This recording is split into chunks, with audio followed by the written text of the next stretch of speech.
Hey Snacksonistas, welcome back to my channel, Pack Snacks First, where today I'm going to be talking about character interactions, but specifically character dining and kind of roaming characters. First of all, let's talk about character dining. So, character dining, if you're not aware, is when you go to a meal, breakfast, lunch, or dinner, and the characters come to you. So you eat your meal, and there are different types. So like buffet, there's family style, plated, but then the characters, depending on the character dining, will come to your table, they'll rotate. You'll get to see every character at least once, but they can sign autographs, they'll have short interactions usually, and they will take a picture with you and your family. There's all different types of character dining. I'm not going to get into the specifics here, but I will give you some of my pros and cons and tips for character dining.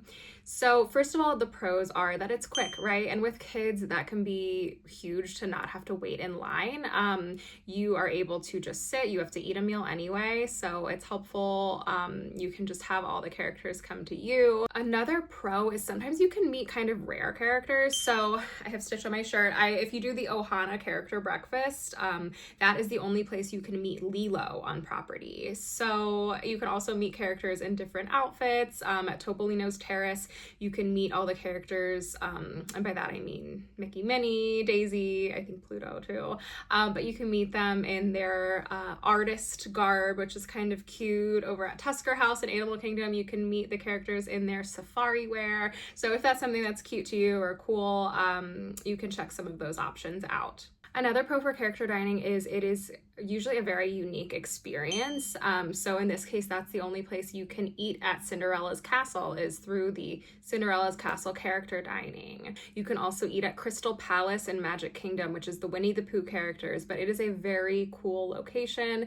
It's entirely glass. It's right by Casey's Corner. It's a very cool spot, even if you're not a huge Winnie the Pooh fan. It's a cool space to eat a meal. Okay, but let's talk about some of the cons for character dining. So you kind of save some time in that you're not waiting in line, but you can also, it can be kind of a long experience. It can be up to 90 minutes. So if you don't want to take a giant chunk out of your park day to do a character dining experience, then you might want to either look at some character dining that's not in the park. So some hotels will have character dining options. So that's a great option for something to do on a rest day if you're looking for something. But also you can just skip it entirely if it's not for you. Another con, and this might just be me, I haven't really seen a lot of people talk about this online, but I personally have felt like the character interactions at a character dining versus the wait in line traditional character meet and greet, I feel like the character dining interactions are sometimes a little bit quicker there, which makes sense. I mean, they have to go around to a lot of tables and stuff, but I feel like the quality of interactions is not quite the same. That might not be a big deal for you. Maybe, I mean, I don't think my kids have ever really noticed, but I have noticed when it seems like a really quick in and out, take a picture, bye. Versus when you go to the actual meet and greet, a lot of times the princesses will ask you questions.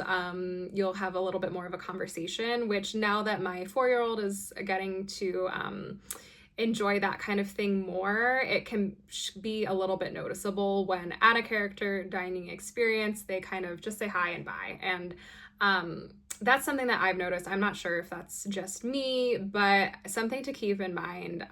That has sometimes been my experience. Another con is the price of character dining. It is expensive. I think it's like $59 per adult up. I don't even know if you can get one cheaper than that without a discount at least. And those discounts are usually for annual pass holders or sometimes they have like Disney Plus subscriber discounts, that kind of thing.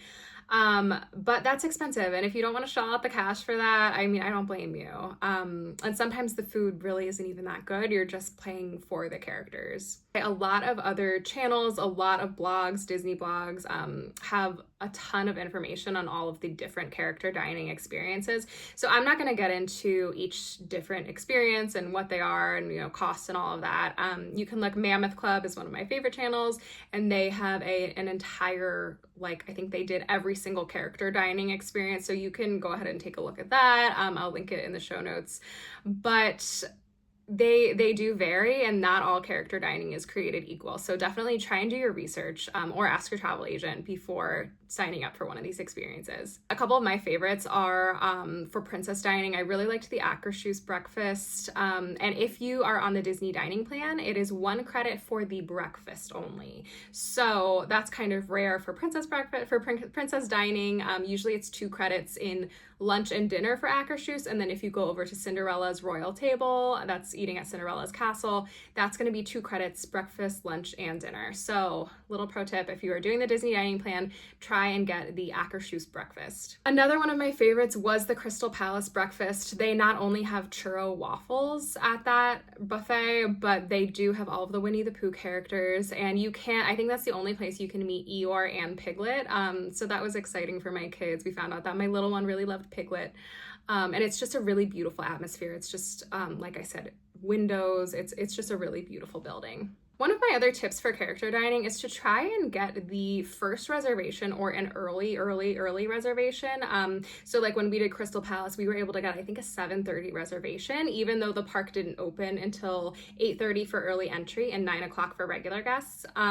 So we were able to get in that character meal, but also still enjoy our park day and even get a little bit of that early entry time. So it felt like we weren't really sacrificing that much of our park day. So moving on to the next part of this video will be the character kind of roaming interactions. I don't know if there's a official term for this other than roaming interactions, but this is where I'm talking about, like, if you go to the Bluey and Bingo experience in Animal Kingdom, where it's not a traditional meet and greet. You're not waiting in line to meet Bluey and Bingo, talk to them, take a picture with them. It's more of an experience. So these roaming character interactions, some of the pros in these are you can dance with Goofy, you can dance with Bluey and Bingo, you can play games with them, which for some kids is super, super cool. So for some kids who are more outgoing and going to, run right up to the characters, that's awesome. Even for some kids that are a little bit more timid, sometimes it's nice for them to just sit back and watch the characters. If they're unsure of characters, sometimes that can be a good introduction into the characters. But on the con side of that, if your kid is more timid but maybe really wants to interact with the characters, they can sometimes be kind of like elbowed out of the way by those other kids who are more outgoing and who aren't scared to just run up and high five the character, hug the character, whatever, dance with them. So just be aware of what you're getting yourself into and make sure you prepare yourself and prepare your kids. Another pro of these is that it can sometimes be a great way to meet a lot of characters or to see a lot of characters in one spot. So over at Jesse's Roundup in Magic Kingdom, you're able to see Jesse, Woody, and Bullseye, which is super cool. And they'll come out into the audience and kind of walk around, so your kids will still get to see them. And there's usually not a huge line for that kind of thing. This kind of goes along with the character roaming interactions, but I'm also going to cover parades. So parades can be great. You kind of either love them or hate them. I am not on the love side of parades, I'm not gonna lie. I don't like to wait for a parade. I like to run up as soon as it's going. For some reason, waiting for a parade with my children is really hard. You have people, it's just a lot of people waiting in one spot. Sometimes if you're waiting in the front, people will come up behind you and it feels a little bit claustrophobic at times. So if you are unsure, on the fence about parades and which side of that you stand on, my biggest tip would be to go towards the end of the parade route, or sometimes it's the beginning of the parade route. But it is over in Frontierland by Pecos Bill. So make sure you'll see there'll be strings and it'll be kind of sectioned off in that area. So you know you're in the right place, and Google beforehand, because sometimes if there's two parades one parade in one day, it'll start in Frontierland and then end in Frontierland. So Google ahead of time or ask your travel agent to double check where you're going to want to be and at what time. But one of my favorite things is to go get a snack, go get something to eat in that area, and then just kind of eat it, let your kids eat it, be in the area.